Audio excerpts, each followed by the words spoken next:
حدیث قدسی ہے کہ جب میں اپنے کسی بندے کے بدن یا اس کے مال یا اس کی اولاد کی طرف کوئی سختی بھیجوں پھر وہ صبر جمیل کے ساتھ اس کا استقبال کرے تو قیامت کے دن مجھے اس سے حیا آئے گی کہ میں اس کے لیے میزان قائم کروں یا اس کا نامہ اعمال کھولوں۔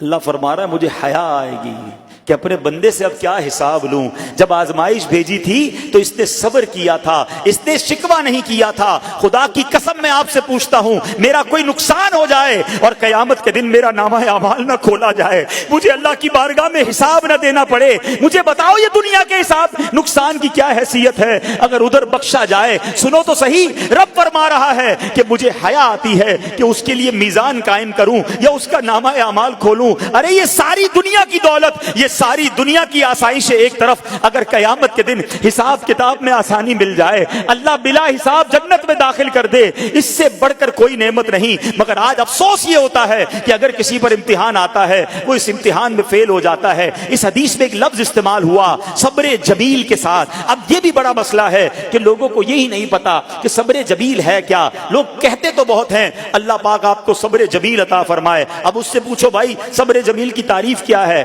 تو پھر تعریف نہیں پتا ہوتی۔ یہ کسی جمیل بھائی کا صبر نہیں ہے کہ جس کو صبر جمیل کہا جاتا ہے۔ صبر جمیل کی تعریف سمجھو۔